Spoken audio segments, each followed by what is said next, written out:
March 19, 2026, Khabran. Canada Revenue Agency to remove drop boxes after season ends. The Canada Revenue Agency CRA has announced it will permanently shut down its tax drop box filing system after the current tax season. Across Canada, around 45 drop boxes are still in use where people can submit tax returns, payments, and documents. However, the agency says usage has dropped significantly, with a 78% decline over the past 6 years. In the 2024-2025 period, only about 430,000 items were submitted through these boxes. The CRA also highlighted concerns about delays in processing and risk like vandalism and break-ins. The last day to use these drop boxes will be May 28. After that, Canadians will need to use online filing, mail services, or make payments in person through Canada Post outlets. The 2025 tax season is currently open and will close on April 30th for most individuals. Canada Revenue Agency CRA ने announce किया है कि ओ tax season खत्म होने तो बाद अपने drop box system ਨੂੰ परमानेंटली बंद कर देंगे। ਹੁਣ ਕੈਨੇਡਾ ਵਿੱਚ ਲਗਭਗ 45 ਡ੍ਰੌਪ ਬਾਕਸਸ ਚੱਲ ਰਹੇ ਨੇ ਜਿੱਥੇ ਲੋਕ ਆਪਣੇ ਟੈਕਸ ਰਿਟਰਨਸ ਤੇ ਪੇਮੈਂਟਸ ਜਮ੍ਹਾਂ ਕਰ ਸਕਦੇ ਨੇ। ਪਰ CRA ਕਹਿੰਦਾ ਹੈ ਕਿ ਇਸ ਸਿਸਟਮ ਦੀ ਵਰਤੋਂ ਕਾਫੀ ਘੱਟ ਹੋ ਗਈ ਹੈ। ਪਿਛਲੇ 6 ਸਾਲਾਂ ਵਿੱਚ 78% ਤੱਕ ਕਮੀ ਆਈ ਹੈ। 2024-2025 ਵਿੱਚ ਸਿਰਫ ਲਗਭਗ 430,000 ਡਾਕੂਮੈਂਟਸ ਹੀ ਇਸ ਤਰੀਕੇ ਨਾਲ ਸਬਮਿਟ ਹੋਏ ਨੇ। ਨਾਲ ਹੀ ਸਿਕਿਉਰਿਟੀ ਤੇ ਪ੍ਰੋਸੈਸਿੰਗ ਡਿਲੇ ਦੀਆਂ ਸਮੱਸਿਆ ਵੀ ਸਾਹਮਣੇ ਆਈਆਂ ਨੇ। ਡ੍ਰੌਪ ਬਾਕਸਸ ਦਾ ਆਖਰੀ ਦਿਨ 28 ਮਈ ਹੋਵੇਗਾ। ਇਸ ਤੋਂ ਬਾਅਦ ਲੋਕਾਂ ਨੂੰ ਆਨਲਾਈਨ ਫਾਈਲਿੰਗ, ਮੇਲ ਜਾਂ ਕੈਨੇਡਾ ਪੋਸਟ ਦੇ ਥਰੂ ਪੇਮੈਂਟ ਕਰਨੀ ਪਵੇਗੀ। 2025 ਦਾ ਟੈਕਸ ਸੀਜ਼ਨ ਹੁਣ ਸ਼ੁਰੂ ਹੋ ਚੁੱਕਾ ਹੈ ਤੇ ਜ਼ਿਆਦਾਤਰ ਲੋਕਾਂ ਲਈ 30 ਅਪ੍ਰੈਲ ਨੂੰ ਬੰਦ ਹੋਵੇਗਾ। Men hospitalized after accidental shooting in Burnaby. Police in Burnaby are investigating after a man was injured in an alleged accidental shooting at a home Wednesday night. The Burnaby RCMP say officers responded to a call around 10:15 p.m. near Lohit Highway and Douglas Road. When officers arrived, they found a 39-year-old man suffering from injuries consistent with a gunshot. One paramedics from BC Emergency Health Services transported him to hospital. The man is reported to be in serious but stable condition. Police have not confirmed whether the injury was self-inflicted. Investigators remained at the scene Thursday morning as the case is still under investigation. Burnaby ਵਿੱਚ ਬੁੱਧ ਰਾਤ ਇੱਕ ਘਰ ਵਿੱਚ ਹੋਈ ਅਲਰਜਡ accidental firing ਤੋਂ ਬਾਅਦ ਇੱਕ ਵਿਅਕਤੀ ਜ਼ਖਮੀ ਹੋ ਗਿਆ। ਬਰਨਬੀ RCMP ਮੁਤਾਬਿਕ ਪੁਲਿਸ ਨੂੰ ਰਾਤ 10:15 p.m. ਲੋਹਿਤ ਹਾਈਵੇ ਤੇ ਡਗਲਸ ਰੋਡ ਦੇ ਕੋਲ ਮਿਲੀ ਸੀ। ਜਦੋਂ ਪੁਲਿਸ ਸਾਈਟ ਤੇ ਪਹੁੰਚੇ, ਉਹਨਾਂ ਨੂੰ 39-year-old ਆਦਮੀ ਗੋਲੀ ਦੀ ਚੋਟ ਨਾਲ ਮਿਲਿਆ ਸੀ। BC Emergency Health Services ਦੇ ਪੈਰਾਮੈਡਿਕਸ ਨੇ ਉਸ ਨੂੰ ਹਸਪਤਾਲ ਲੈ ਗਿਆ। ਵਿਅਕਤੀ ਦੀ ਹਾਲਤ ਸੀਰੀਅਸ ਪਰ ਸਟੇਬਲ ਦੱਸੀ ਜਾ ਰਹੀ ਹੈ। ਪੁਲਿਸ ਨੇ ਇਹ ਨਹੀਂ ਦੱਸਿਆ ਕਿ ਚੋਟ ਸੈਲਫ ਇਨਫਲਿਕਟਡ ਸੀ ਜਾਂ ਨਹੀਂ। ਇਨਵੈਸਟੀਗੇਸ਼ਨ ਹੁਣ ਵੀ ਜਾਰੀ ਹੈ। Supreme Court to hear challenge against federal firearms ban. The Supreme Court of Canada will hear a legal challenge against the federal government's ban on more than 1,500 firearm models and variants. The Government of Canada introduced the ban in May 2020, prohibiting the use, sale, and import of these weapons, stating they are designed for battlefield use and not for hunting or sport shooting. Gun control advocates welcome the move on as important step to reduce access to weapons, often linked to mass shootings.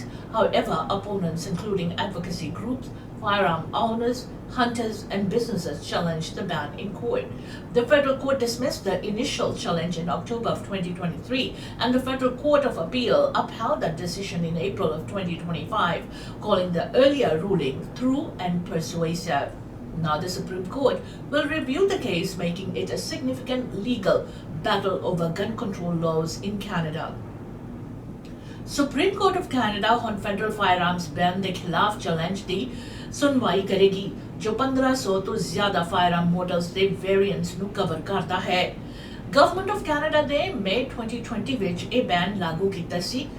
ਜਿੱਥੇ ਇਹ weapons ਦੀ use sale ਤੇ import ਨੂੰ ਰੋਕ ਦਿੱਤਾ ਗਿਆ ਸੀ, ਕਹਿੰਦੇ ਹੋਏ ਕਿ ਇਹ ਬੈਟਲਫੀਲਡ ਲਈ ਨੇ, ਨਾ ਹੀ ਹੰਟਿੰਗ ਜਾਂ ਸਪੋਰਟ ਸ਼ੂਟਿੰਗ ਲਈ। ਗਨ ਕੰਟਰੋਲ ਸਪੋਰਟਰਸ ਨੇ ਇਸ ਨੂੰ ਵਧੀਆ ਕਦਮ ਦੱਸਿਆ, ਪਰ ਫਾਇਰਆਰਮ ਆਊਨਰਸ, ਹੰਟਰਸ ਤੇ ਹੋਰ ਗਰੁੱਪਸ ਇਸ ਦੇ ਖਿਲਾਫ ਕੋਰਟ ਵਿੱਚ ਚੈਲੰਜ ਕੀਤਾ। ਫੈਡਰਲ ਕੋਰਟ ਨੇ 2023 ਵਿੱਚ ਚੈਲੰਜ ਨੂੰ ਰਿਜੈਕਟ ਕਰ ਦਿੱਤਾ ਸੀ ਤੇ ਫੈਡਰਲ ਕੋਰਟ ਆਫ ਅਪੀਲ ਨੇ 2025 ਵਿੱਚ ਇਸ ਫੈਸਲੇ ਨੂੰ ਬਰਕਰਾਰ ਰੱਖਿਆ। ਹੁਣ ਸੁਪਰੀਮ ਕੋਰਟ ਇਸ ਮਾਮਲੇ ਦੀ ਸੁਣਵਾਈ ਕਰੇਗੀ, ਜੋ ਕੈਨੇਡਾ ਦੇ ਗਨ ਲਾਜ਼ ਲਈ ਬਹੁਤ ਇੰਪੋਰਟੈਂਟ ਹੈ। CFIA finds low-blow stores over misleading Canadian labels Sobeys under probe. The Canadian Food Inspection Agency has fined several grocery stores, including those owned by Loblaw Companies Limited, for falsely promoting imported foods as Canadian. Stores such as Real Canadian Superstore and Fortino's in Ontario were each fined $10,000 for misleading labeling in October 2025. The penalties were issued under the Safe Food for Canadians Act, which prohibits false or deceptive food claims. The CFI says Canadians want transparency, especially after the rise of the Buy Canadian movement in 2025. Shoppers have become more aware and concerned about where their food comes from. Meanwhile, the agency confirmed it was also investigating Sobeys over its labeling and advertising practices. Details remain limited, but the probe focuses on how the company managed product origin claims. Other companies fined include Oxford Frozen Foods, Fresh in the City Incorporation, and Meatex Farms Limited for misrepresenting products like blueberries, banana bread, and ghee as Canadian. According to CFI rules, product of Canada means almost all ingredients and processing must be Canadian, while made in Canada allows imported ingredients if clearly stated. These rules aim to ensure consumers are not misled when choosing Canadian products. Canadian Food Inspection Agency CFIA ਨੇ ਕੁਝ ਵਧੀਆ grocery claims ਨੂੰ fine ਕੀਤਾ ਹੈ, ਜਿਨ੍ਹਾਂ ਵਿੱਚ ਲੋਬਲੋ companies limited ਦੇ stores ਵੀ ਸ਼ਾਮਿਲ ਨੇ, ਕਿਉਂਕਿ ਉਹ ਇੰਪੋਰਟਡ ਫੂਡ ਨੂੰ ਕੈਨੇਡੀਅਨ ਕਹਿ ਕੇ ਪ੍ਰਮੋਟ ਕਰ ਰਹੇ ਸੀ। ਰੀਅਲ ਕੈਨੇਡੀਅਨ ਸੁਪਰ ਸਟੋਰ ਤੇ ਫੋਰਟੀਨੋਜ਼ ਵਰਗੇ ਸਟੋਰਸ ਨੂੰ $10,000 ਦਾ ਜੁਰਮਾਨਾ ਲਗਾਇਆ ਹੈ ਮਿਸਲੀਡਿੰਗ ਲੇਬਲਿੰਗ ਲਈ। ਇਹ action safe food for Canadians act ਦੇ ਤਹਿਤ ਲਾਇਆ ਗਿਆ ਹੈ। CFIA ਕਹਿੰਦਾ ਹੈ ਕਿ ਲੋਕ ਹੁਣ ਆਪਣੇ ਖਾਣੇ ਦੀ origin ਬਾਰੇ ਜ਼ਿਆਦਾ ਅਵੇਅਰ ਨੇ, ਖਾਸ ਤੌਰ ਤੇ ਬਾਈ ਕੈਨੇਡੀਅਨ ਮੂਵਮੈਂਟ ਤੋਂ ਬਾਅਦ। ਇਸ ਦੇ ਨਾਲ ਹੀ ਸੋਬੇਜ਼ ਦੀ ਵੀ ਇਨਵੈਸਟੀਗੇਸ਼ਨ ਚੱਲ ਰਹੀ ਹੈ, ਜਿੱਥੇ ਉਹਨਾਂ ਦੇ ਲੇਬਲਿੰਗ ਸਿਸਟਮ ਦੀ ਜਾਂਚ ਹੋ ਰਹੀ ਹੈ। ਹੋਰ ਕੰਪਨੀਆਂ ਜਿਨ੍ਹਾਂ ਨੂੰ ਫਾਈਨ ਲਗਾਇਆ ਉਹਨਾਂ ਵਿੱਚ Oxford frozen foods, fresh in the city incorporation ਤੇ ਮੀਟੈਕਸ ਫਾਰਮਸ ਲਿਮਟਿਡ ਸ਼ਾਮਿਲ ਨੇ। ਰੂਲਸ ਮੁਤਾਬਿਕ ਪ੍ਰੋਡਕਟ ਆਫ ਕੈਨੇਡਾ ਉਦੋਂ ਹੀ ਕਹਿ ਸਕਦੇ ਨੇ ਜਦੋਂ ਲਗਭਗ ਸਾਰੇ ਇੰਗਰੀਡੀਐਂਟਸ ਦੇ ਪ੍ਰੋਸੈਸ ਕੈਨੇਡਾ ਦੇ ਹੋਣ, ਜਦਕਿ ਮੇਡ ਇਨ ਕੈਨੇਡਾ ਵਿੱਚ ਇੰਪੋਰਟਡ ਇੰਗਰੀਡੀਐਂਟਸ ਹੋ ਸਕਦੇ ਨੇ, ਪਰ ਇਹ ਕਲੀਅਰਲੀ ਲਿਖਣਾ ਜ਼ਰੂਰੀ ਹੈ।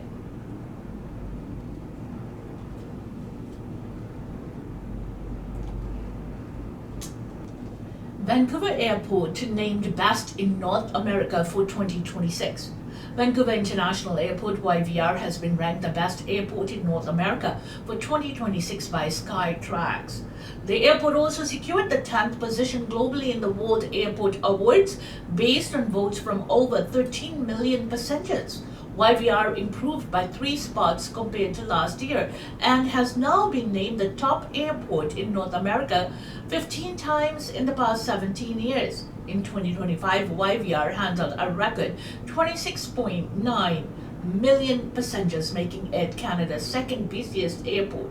CEO Tamara Vrooman said the recognition reflects the hard work of staff and the community. Globally, top rankings were dominated by Asian airports, with Singapore Changi Airport taking first place, followed by Incheon International Airport and Haneda Airport. The rankings consider factors like cleanliness, comfort, security, efficiency, and customer services. YVR continues to lead North America airports by a wide margin. Vancouver International Airport YVR ਨੂੰ 2026 ਲਈ north America ਦਾ ਸਭ ਤੋਂ ਵਧੀਆ airport declare ਕੀਤਾ ਗਿਆ ਹੈ Skytrax ਵੱਲੋਂ। YVR ਦੁਨੀਆ ਵਿੱਚ 10ਵੇਂ ਨੰਬਰ ਤੇ ਆਇਆ ਹੈ, ਜਿੱਥੇ 13 मिलियन तो ज्यादा पैसेंजर्स ने वोट्स ते रैंकिंग तैयार हुई। ए पिछले साल तो 3 पोजीशन ऊपर चढ़िया है ते पिछले 17 साल विच 15 बार नॉर्थ अमेरिका दा बेस्ट एयरपोर्ट बन चुका है। 2025 ਵਿੱਚ YVR ਨੇ ਰਿਕਾਰਡ 26.9 ਮਿਲੀਅਨ ਪੈਸੇਂਜਰਸ ਹੈਂਡਲ ਕੀਤੇ, ਜੋ ਇਸ ਨੂੰ ਕੈਨੇਡਾ ਦਾ ਸੈਕੰਡ ਬਿਜ਼ੀਐਸਟ 에ਅਰਪੋਰਟ ਬਣਾਉਂਦਾ ਹੈ। CEO ਟਮਾਰਾ ਵਰੂਮਨ ਨੇ ਕਿਹਾ ਕਿ ਇਹ ਸਫਲਤਾ ਸਟਾਫ ਤੇ ਕਮਿਊਨਿਟੀ ਦੀ ਮਿਹਨਤ ਦਾ ਨਤੀਜਾ ਹੈ। ਦੁਨੀਆ ਦੇ ਟੌਪ 에ਅਰਪੋਰਟਸ ਵਿੱਚ ਸਿੰਗਾਪੁਰ ਚੰਗੀ 에ਅਰਪੋਰਟ ਪਹਿਲੇ ਨੰਬਰ ਤੇ, ਉਹਦੇ ਬਾਅਦ ਇੰਚੀਅਨ ਇੰਟਰਨੈਸ਼ਨਲ 에ਅਰਪੋਰਟ ਦੂਜੇ ਤੇ ਹਨੇਡਾ 에ਅਰਪੋਰਟ ਤੀਜੇ ਨੰਬਰ ਤੇ ਨੇ। ਇਹ ਰੈਂਕਿੰਗ ਸਫਾਈ, ਕੰਫਰਟ, ਸਿਕਿਉਰਿਟੀ ਤੇ ਸਰਵਿਸ ਵਰਗੇ ਫੈਕਟਰਸ ਤੇ ਆਧਾਰਿਤ ਹੈ। Defense Minister learned of possible Iranian strike on Canadian assets through media. David McGuinty says he first learned about a possible Iranian airstrike affecting Canadian assets through a media report, not official briefing. The report, published by La Presse, suggested that satellite imagery showed damage to a Canadian section of the Ali Al Salam airbase in Kuwait following a March 1st strike. McGuinty said he saw the report while traveling overseas and has refused to confirm whether Canadian assets were actually hit. Citing operational security concerns, he emphasized that the Canadian Armed Forces will not share sensitive details that could put personnel at risk. Criticism has come from opposition members, including James Bizan, who accused the Liberal Party of Canada government of being too secretive. They argue Canadians can be informed without compromising troop safety. Some political leaders with security clearance are now calling for a closed-door briefing. The minister says the government will consider the request but not made a final decision. Canada currently has about 200 military personnel deployed across multiple locations in the Middle East. David McVenty ने कहा है कि उन्होंने Iranian air strikes बारे पहली बार media report तो पता लगा, ना कि ऑफिशियल ब्रीफिंग तो। ला प्रेस दी रिपोर्ट मुताबिक सैटेलाइट इमेजेस दिखाਉਂਦੇ ਨੇ ਕਿ ਕੁਵੈਤ ਦੇ ਅਲੀ ਅਲ ਸਲਮ 에ਅਰਬੇਸ ਤੇ ਕੈਨੇਡੀਅਨ एरिया ਨੂੰ नुकसान हो सकता है। मैकवेंटी ने कहा कि वो इस बारे होर डिटेल्स नहीं देंगे क्योंकि ये ऑपरेशनल सिक्योरिटी का मामला है। कैनेडियन आर्म फोर्सेस की सेफ्टी ਨੂੰ ध्यान ਵਿੱਚ ਰੱਖਦੇ ਹੋਏ ਇਹ ਜਾਣਕਾਰੀ ਸ਼ੇਅਰ ਨਹੀਂ ਕੀਤੀ ਜਾਂਦੀ। ऑपोजिशन लीडर जेम्स बेजान ने लिबरल पार्टी ऑफ कैनेडा सरकार ਤੇ ਸਿਕਰੇਸੀ ਦਾ ਇਲਜ਼ਾਮ ਲਾਇਆ ਹੈ। ਹੁਣ ਕੁਝ ਲੀਡਰਸ ਨੇ क्लोज डोर ब्रीफिंग ਦੀ डिमांड ਕੀਤੀ ਹੈ, ਪਰ ਸਰਕਾਰ ਨੇ ਹੁਣ तक फाइनल फैसला नहीं ਕੀਤਾ। इसी के साथ हमें दीजिएगा इजाजत। खबरा से until next time, goodbye and be safe।